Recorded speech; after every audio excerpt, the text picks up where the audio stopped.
الحمد لله نحمده ونستعينه ونستغفره ونؤمن به ونتوكل عليه ونعوذ بالله من شرور أنفسنا ومن سيئات أعمالنا من يهده الله فهو المهتد ومن يضلل فلن تجد له وليا مرشدا أما بعد فأعوذ بالله من الشيطان الرجيم بسم الله الرحمن الرحيم ولله على الناس حج البيت من استطاع إليه سبيلا ومن كفر فإن الله غني عن العالمين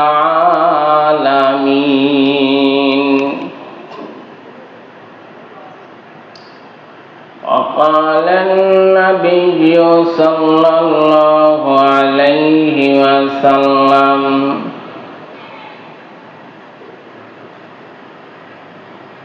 قال البقرة عن 7 والجزور عن 7 رواه مسلم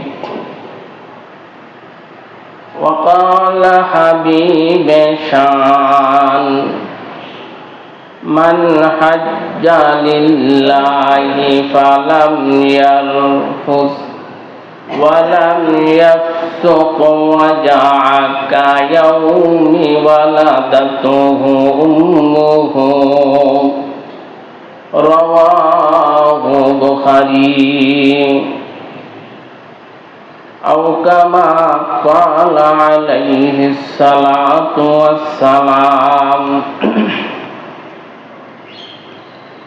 من قام صام رمضان ثم أتبعه 6 من شوال كان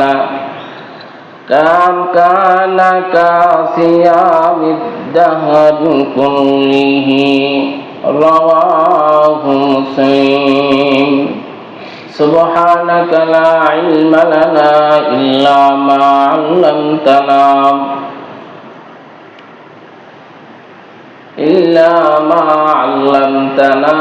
إنك أنت العليم الحكيم جزا الله عنا محمدا ما هو أهله اللهم أرنا الحق حقا وارزقنا اتباعه وأرنا الباطل باطلا وارزقنا اجتنابه সবাই বলেন আমিন আওয়াজ দিয়ে দুরূদ ইব্রাহিম পড়ি আল্লাহুম্মা সাল্লি আলা মুহাম্মাদিন ওয়া আলা আলি মুহাম্মাদ কামা সাল্লাইতা আলা ইব্রাহিম وعلى آل إبراهيم إنك حميد مجيد اللهم بارك على محمد وعلى آل محمد كما باركت على إبراهيم وعلى آل إبراهيم إنك حميد مجيد। মহান আল্লাহ পাক রব্বুল আলামিনের দরবারে অসংখ্য অগণিত নিয়ামতের শুকর ও সুজুদ। যে মহান আল্লাহ সুবহানাহু ওয়া তাআলা আমাকে আপনাকে দুনিয়ার সকল প্রকার ঝামেলাকে মুক্ত করে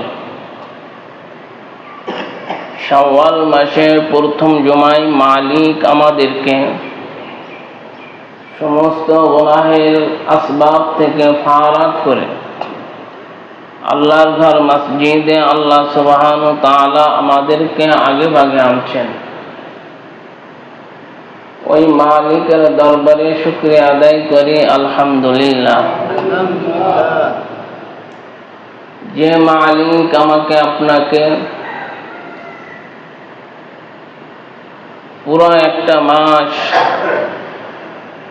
শ্যাম সাধনার মাধ্যমে পার করাইয়া ঈদের মাঠে নিয়েছিলেন। এরপর শাওয়াল মাস শুরু হয়েছে। শাওয়াল মাসের আজ প্রথম জুমা। ওই মালিকের দরবারে শুকরিয়া আদায় করতে হবে যে মালিক আমাকে আপনাকে সুস্থতার সঙ্গে আল্লাহ আমাদেরকে কবুল করেছেন। রমজানের রোজা ছেড়ে দেওয়ার পর অনেকেই দেখা যাচ্ছে যে অসুস্থ ছিল বা হয়েছিল, অনেকে হন নাই। আল্লাহ মালিকের দরবারে বান্দা সবসময় নিয়ামতের শুকরিয়া আদায় করতে হবে। বান্দা সুখে থাকুক দুঃখে থাকুক, আল্লাহ পাক রব্বুল আলামিনের দরবারে সবসময় বান্দা নিজেকে পেশ করবে এমত অবস্থায় যে আমি সন্তুষ্ট, আমার আল্লাহর উপরে আমি সন্তুষ্ট। এজন্য যারা বেশি নিয়ামতের শুকরিয়া আদায় করে আল্লাহ পাক রব্বুল আলামিনের সমস্ত কাজের উপরে বান্দা রাজি ও খুশি হয়ে যায়, সন্তুষ্ট হয়ে যায়। আমার আল্লাহ ওই বান্দার উপরেও সন্তুষ্ট হয়ে যায়। শাওয়াল মাসে রমজান মাস যখন পার করছি, শাওয়াল মাস এসেছে। দেখেন শাওয়াল মাসেও একটা ইবাদত আছে। রাসূল আরবী সাল্লাল্লাহু আলাইহি ওয়াসাল্লাম বলেছেন, মান সামা রমাদান সুম্মা আতবাউ সিত্তাম মিন শাওয়াল কানা কাসিয়াতিদ দাহরি কুল্লু।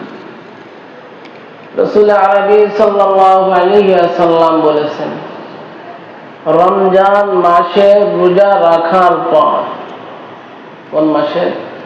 রমজানের রোজা রাখার পর শাওয়াল মাসের 6 রোজা রাখবে। 6 রোজা রাখার কথা বলা হয়েছে। এই 6 রোজা, শাওয়ালের 6 রোজা সম্পর্কে হুজুর পাক সাল্লাল্লাহু আলাইহি ওয়াসাল্লাম বলেছেন, এর অনেক ফাজাইল রয়েছে। আমরা রমজানের 30টে রোজা রাখছি, 30টে রোজা রাখছি, একটা মাস রোজা রাখছি। রোজা রাখার পর যখন আমি শাওয়াল মাসের 6 রোজা রাখবো, হুজুরে পাক সাল্লাল্লাহু আলাইহি ওয়াসাল্লাম বলেছেন, সারা বছর রোজা রাখার সব আমার আপনার আমল নামায় আমার আল্লাহ দেয়া যায়। অনেকে অসুস্থ, অনেকে রাখতে পারবে না, এটা কোনো কথা নয়। চেষ্টা করতে হবে। আর এক ভাই যদি রাখে তাকে উদ্বুদ্ধ করতে হবে। নিজে তো চেষ্টা করবেন, আর এক ভাইকেও রাখার, সেও যদি রাখতে চায় তাকে ফাজাল বললে হয়তো সেও রাখবে। জন্য আমরা সবাই রাখার চেষ্টা করব। কারণ হচ্ছে যে নফল ইবাদতের মাধ্যমে আমার আল্লাহ পাওয়া যায়। আল্লাহর সন্তুষ্ট পাওয়া যায়। আল্লাহ যদি আমার আপনার উপরে যদি রাজি হয়ে যায়, খুশি হয়ে যায়, তাহলে কি আর কোনো কিছু লাগে? আর কিছু লাগে না। আমার আল্লাহ যদি আমার হয়ে যায়, দেখেন আমি একটা মাস রোজা রাখছি, শাওয়াল মাসের 6 রোজা রাখবো। দেখেন এই নফল ইবাদত করতেছি 6 রোজা, আমার আল্লাহ কত নেকি, কত ইনাম পয়গম্বর সাহাবা আজমাইনদেরকে শোনাচ্ছেন। পুরা একটা বছর রোজা রাখার সব আমার আল্লাহ আমাদেরকে দান করে। এজন্য শাওয়াল মাসে আমরা রোজা রাখার চেষ্টা করব। অনেকেই আছেন শাওয়াল মাসে কিভাবে রোজা রাখবো। আমি তো এখন শাওয়ালের শুরুতে তো অসুস্থ, অনেকেই নরম আছে, কিভাবে রাখবেন? বাইরে বাইরে রাখবেন না একসঙ্গে রাখবেন? আমি শাওয়াল মাসের পুরা মাসের ভিতরে যে কোনো ভাবে চেষ্টা করব পুরা মাস ব্যাপীও আপনি রাখতে পারেন। আপনি আজকে একটা রোজা রাখলেন, এরপরে 2 দিন পরে আরেকটা রোজা রাখলেন, 3 দিন পরে আরেকটা রোজা রাখলেন। এর মেয়াদ সীমা রাখা হচ্ছে শাওয়াল মাস থেকে পুরা শাওয়াল মাস ভরে আপনি এই 6 রোজা রেখে শেষ করতে পারেন।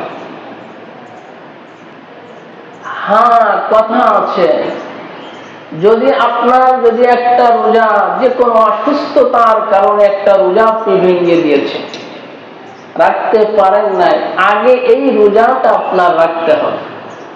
কেন? হাদিসের মধ্যে বলেছেন মান সামা রমাদান, আগে রমজানের রোজা রাখা। রমজান মাসের আগে রোজা রাখতে হবে। রমজান মাসের আগে রোজা রাখার পর আপনার শাওয়ালের 6 রোজা রাখতে হবে। অনেক মা বোনেদের রোজা ভাঙ্গা রোজা আছে, গীতা আপনাকে বললে আপনাদের বললে আপনারা বুঝতে পারবেন। আগে ভাঙ্গা রোজা রাখতে হবে, এরপরে শাওয়ালের 6 রোজা রাখতে হবে। যেহেতু হাদিসে আগে আছে রমজানের রোজা রাখার কথা বলছে, রমজানের পরে হচ্ছে শাওয়ালের 6 রোজা।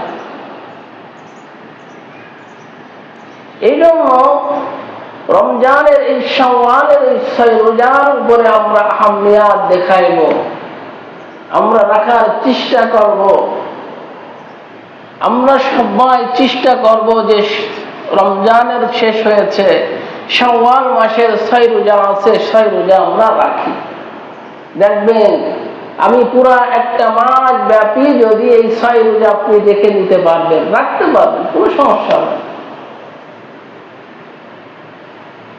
এজন্য চেষ্টা করব একজনকে আমলের উপরে উদ্বুদ্ধ করা।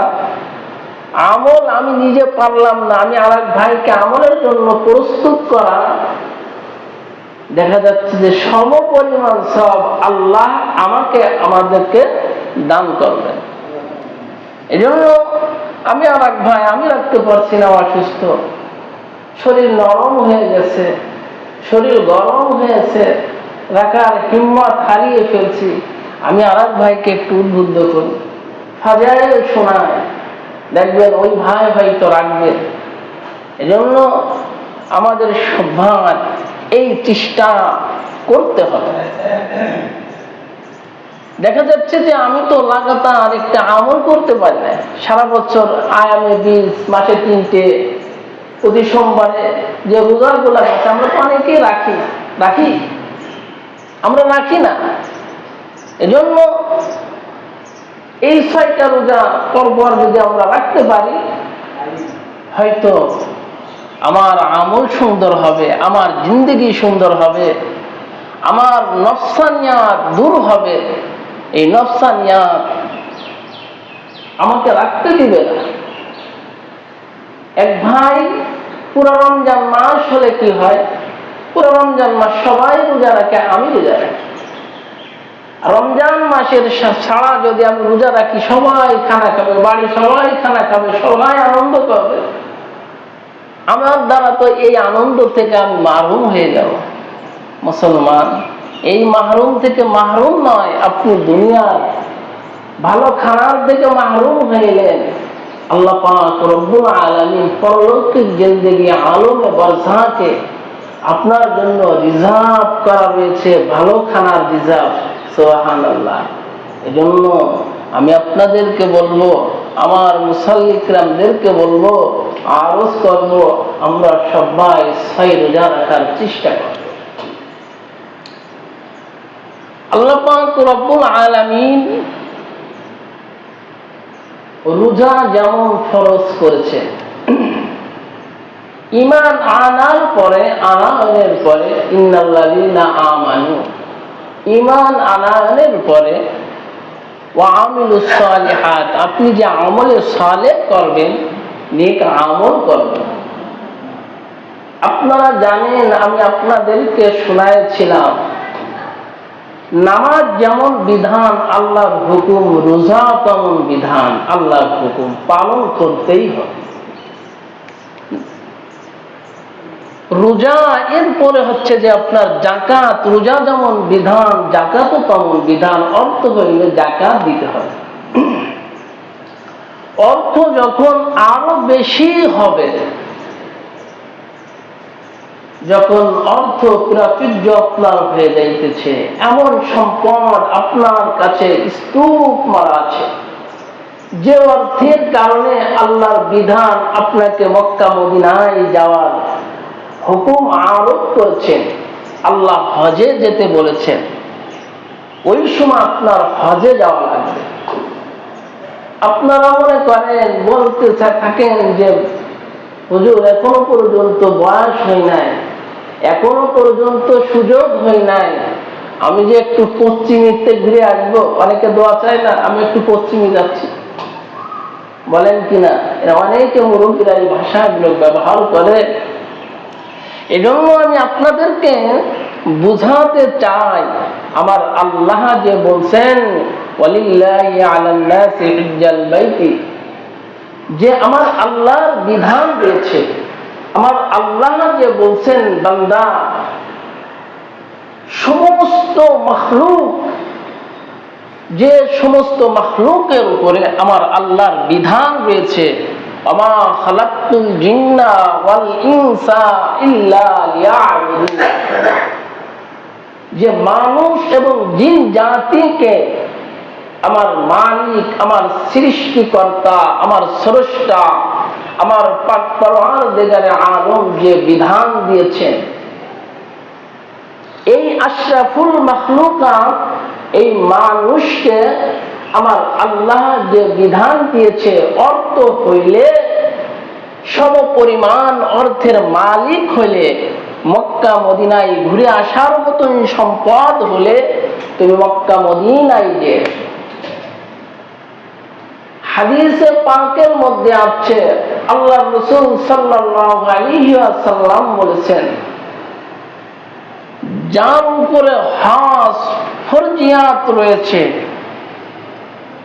এই আল্লাহ রাসূল বলেন, আমার এই উম্মত যদি মক্কা মদিনায় হজ পালন না করে, হজে না যায়, সে ইহুদি হয়ে মরুক আর নাসারা হয়ে মরুক, মৃত্যুবরণ করুক, আমি পয়গম্বরের কোন আসে যাই। কত বড় কথা! অন্য হাদিসে পাকের মধ্যে আছে, আমার আল্লাহর পয়গম্বর বলছেন, আমার কোন উম্মত যদি আমার কবর, অর্থাৎ আমার কবরকে যদি জিয়ারত করতে পারে, তাহলে আমি আমার রসুলের উপরে আরোপ হয়ে যায়, আমার জন্য, আমার উম্মতের জন্য সুপারিশের জন্য ওয়াজিব হয়ে যায়, সুপারিশ ওয়াজিব হয়ে যায়। এই জন্য যাদের অর্থ রয়েছে, আমাদের যাদের অর্থ আছে, এ সমস্ত বান্দাদেরকে আমার আল্লাহ ডাক দিয়েছেন, রাসূল বলেছেন মক্কা মদিনায় ঘুরে আসার কথা বলছেন, হজ আপনার উপরে ফরজ রয়েছে, ফরজিয়াত আপনার সাথে দিতে হবে। 5 ওয়াক্ত নামাজে আসতেছি, 5 ওয়াক্ত নামাজ আপনার উপরে ফরজিয়াত ফরজ রয়েছে। আপনার উপরে বছরে একবার একটি মাস রোজা ফরজ রয়েছে। আপনার উপরে সমপরিমাণ যাকাত দেওয়ার হুকুম রয়েছে, যেটা যাকাতের বিধান রয়েছে। বিধান অনুযায়ী, উসুল অনুযায়ী আপনার কাছে যদি একটা বছর ঘুরিয়ে যদি যে সম্পদের উপরে যাকাত আরোপ হবে, যাকাত দিতে হবে, অত পরিমাণ সম্পদ যদি আপনার কাছে, তাহলে যাকাত দিতে হবে। যাকাতের থেকে একটু সামনে অগ্রসর হতে হবে। এর বর্তমান সময় সর্বনিম্ন 7 লক্ষ 6 লক্ষ যে কোম্পানি যেটা প্যাকেজ দেয়, সেই প্যাকেজ অনুযায়ী যদি উদ্বৃত্ত যদি আপনার কাছে যদি সেই সম্পদ যদি থেকে থাকে, তাহলে আপনার মক্কা মদিনায় ঘুরে আসা লাগবে। আপনারা সেটা যেতে চাবেন না। আপনার তো 10 বিঘে 50 বিঘে জমি ফেরানো রয়েছে, পতিত হয়ে যাচ্ছে। মনে করেন যে হুজুর আমার কাছে তো এমন কোন নগদ অর্থ নাই, টাকা নাই, কেমনে যাব? আহারে, ওই একটা সম্পদ আপনি বিক্রি করে ওই টাকা দিয়ে আপনি একটু মক্কা মদিনায় ঘুরে আসেন। যে আজমত আপনার অন্তরে, যে ভালোবাসা আপনি প্রকাশ করেন, প্রকাশিত করতে গেলে কিছু খাওয়াইতে হয়, কিছু পেতে গেলে কিছু দিতে হয়। আমার আল্লাহকে পেতে গেলে, আমার রাসূলকে পেতে গেলে আতিউল্লাহ ওয়া আতিউর রাসূল ওয়া উলিল আমরি মিনকুম। আমি তো রাসূলের ইত্তেবা করব, আমার রাসূল, আমার আল্লাহ পাক রব্বুল আলামিনের ইবাদত করব। এই ইবাদতের মাধ্যমে আমার আল্লাহ যে আমার উপরে রাজি ও খুশি হবেন, আমার রাসূল আরবি সাল্লাল্লাহু আলাইহি ওয়াসাল্লাম আমার উপরে খুশি হবেন। তাহলে এই মুহাব্বত জাহির করতে গেলে কিভাবে আপনি করবেন? অর্থ আছে, মক্কা মদিনায় গেলেন না, আমার রাসূল বলছেন ইহুদি হয়ে মরো না নাসারা হয়ে মরো, আমার কোনো আসে যায় না। তাহলে রাসূল কি অনুরাগে না? এটা ভালোবাসেন। আমার রাসূল উম্মতদেরকে এত ভালোবাসেন, এত ভালোবাসেন। আমার রাসূল আমার রাসূল কবরে শুয়া শুয়া আমার রাসূল উম্মতের জন্য কান্না করে এখনো পর্যন্ত। দেখেন হাবিবে কিবরিয়া মুহাম্মদুর রাসূলুল্লাহ সাল্লাল্লাহু আলাইহি ওয়াসাল্লাম কিভাবে অনুরাগের সঙ্গে বলতেছে। যখন একজন ভাই আরেকজন ভাইকে ভালোবাসে, সন্তান পিতাকে যখন ভালোবাসে, বন্ধু বন্ধুকে যখন ভালোবাসে, বন্ধু বান্ধবীতে যখন ভালোবাসে, দেখবেন কিছু প্রেমের, কিছু অনুরাগের কথা তার সঙ্গে বলতে থাকে। ঈদের সময় যদি খোঁজ না নেওয়া হয়, মরে গেলে, ঘাটে গেলে, এখন তো তুমি বড় লোক হয়েছো, বলে কি বলে না? এখন আমার খোঁজ নাও না। তদ্রূপ আমার রাসূল কেন বললেন, হাবিবে কিবরিয়া মুহাম্মদুর রাসূলুল্লাহ সাল্লাল্লাহু আলাইহি ওয়াসাল্লাম কেন বললেন তুমি ইহুদিও মরো নাসারা হয়ে মরো, আমার কিছু আসে যায় না? কেন বললেন? এটা অনুরাগ না? এজন্য আমি আপনাদেরকে এই কথাটা বুঝাইতে চাই। সত্যিকারে যদি আশিকে রাসূল যদি হতে হয়, আমি রাসূলকে দেখি নাই, রাসূলের সংস্পর্শ পেয়ে নাই, নিসবত পেয়ে নাই, রাসূলের যে জমিন দিয়ে পয়গম্বর চলছেন সেই জমিন আমি দেখি নাই, আমার রাসূল যে হীরা গুরহায় অবস্থান করেছেন সেটা আমি চর্ম চোখে দেখি নাই, আমার পয়গম্বর সাফা মারওয়া যেখানে ঘোরাফেরা করছেন সেই জমিনগুলো দেখি নাই। উম্মত আমার তো সেই আশিকে রাসূল হওয়া চাই। আমার অর্থ হয়েছে আমি একটু মক্কা মদিনায় ঘুরে আসি। জন্য ইউহিব্বুকুমুল্লাহ, আপনি আমার আল্লাহ বলে নাই, আয়াতের শুরুতে বলছেন, আমাকে যদি ভালোবাসতে চাও, আমার আকর্ষণ যদি তুমি নিতে চাও, আমার রহমত বরকত ফয়জাত যদি তুমি পেতে চাও, তাহলে আমি আমার রাসূল, আমার দোস্ত, আমার হাবিবকে তোমরা মুহাব্বত করো। মুহাব্বত যদি জায়গায় জায়গায় শুধু আড়াই পেছে জিলাপির মধ্যে মুহাব্বত, 100 বা 150 টাকা খরচ করলে মুহাব্বত জাহির হবে না, এর পরিধি বাড়াইতে হবে। মুহাব্বত আশিকে রাসূলের মুহাব্বত যেমন হবে, আপনার সেই আশিকে রাসূলের ভালোবাসার বিস্ফোরণটাও ওরকম হতে হবে। যখন আপনার 300 টাকা হলে মুহাব্বত দেখানো যায়, আবার 7 লক্ষ টাকা খরচ করে আশিকে রাসূলের খাতায় নাম লিখে মক্কা মদিনায় ঘুরে আসা যায়। কথা ঠিক কিনা? এজন্য আমাদের সেই দিল নাই, দিলটা মরে গেছে, দিলটা এত অসুস্থ। ফি কুলুবিহিম মারাযুন ফাযাদাহুমুল্লাহু মারাদা, এত অসুস্থ। ভালো কথা বললেও আপনাদের ভালো লাগে না। কেন ভালো লাগে না? আমার আল্লাহ বলছেন, খাতামাল্লাহু আলা কুলুবিহিম ওয়া আলা সামইহিম ওয়া আলা আবসারিহিম গিশাওয়া। মোহর মেরে দেওয়া হয়েছে, এমন মোহর মেরে দেওয়া হয়েছে, বাইরের থেকে যদি কোনো মাল আসে আপনাদের বাংলায়, দেখবেন বাইরের রাষ্ট্রের একটা চিল মেরে দেওয়া হয়, বস্তা হলে বস্তার মুখটা এমন ভাবে করে দেওয়া হয়, এটা খোলার কোনো অবকাশ থাকে না। কথা ঠিক কিনা?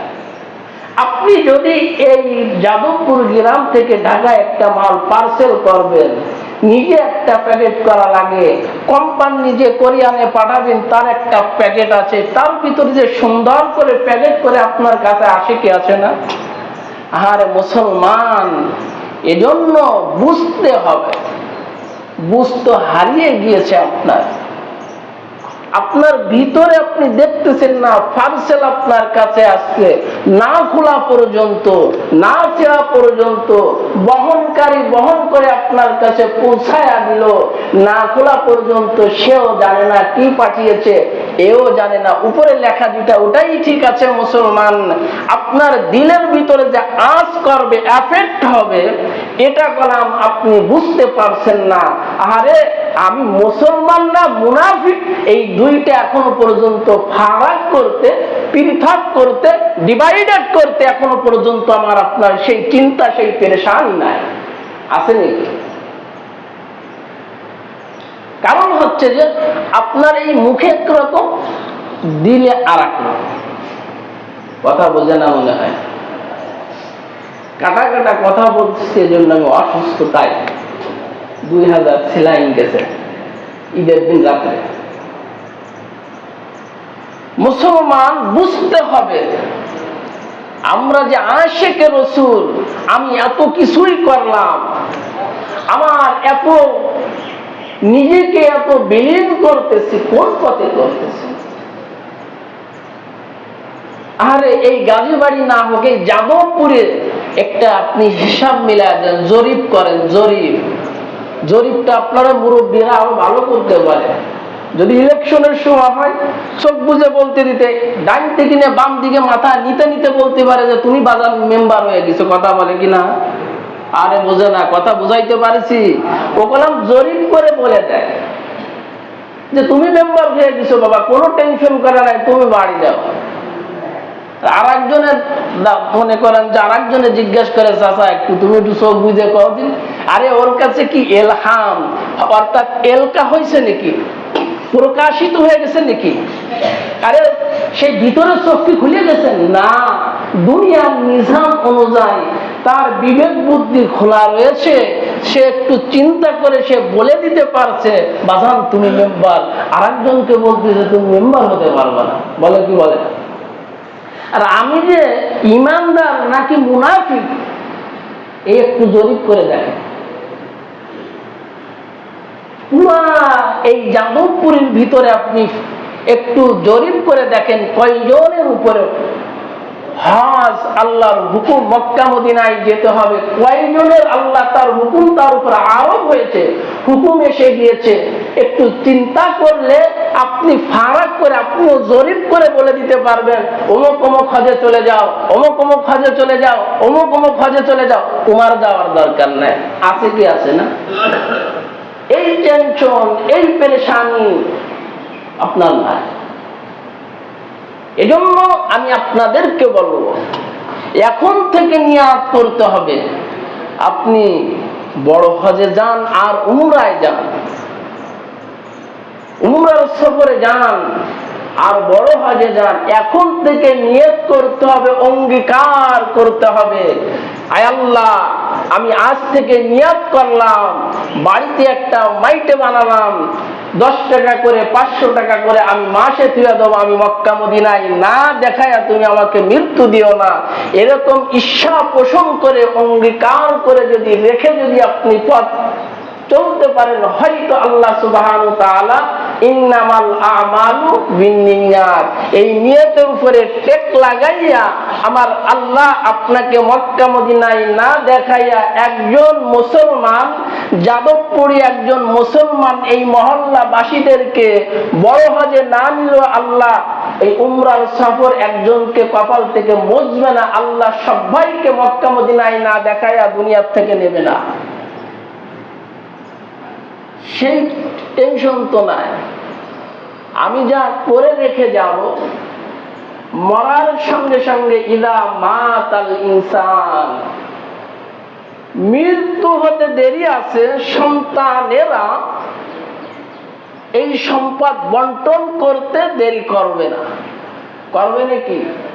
সর্বোচ্চ 2 দিন, তাও যদি না হয়, এক মনে করেন যে টাইনে টুইনে মোটামুটি ভাই বিরাদার মিলে রয়েছে, বছর ঘুরবে না, সম্পদ সব ভাগ হয়ে যাবে। কথা ঠিক কিনা? এজন্য আমি আপনাদেরকে বলবো, সম্পদ থাকতে সম্পদের কদর করে, মহব্বত জাহির করে, আমার আল্লাহ যে বিধান দিয়েছে, হজ করার কথা বলেছে, আমরা মক্কা মদিনায় ঘুরে আসব। আল্লাহ আমাদের সবাইকে সেই আজমতের সঙ্গে নিয়ত ঠিক করে, আশিকে রাসূলের সেই প্রকাশ করে আল্লাহ আমাদের সবাইকে মক্কা মদিনায় যাওয়ার তৌফিক সবাইকে দান করুন। আমিন।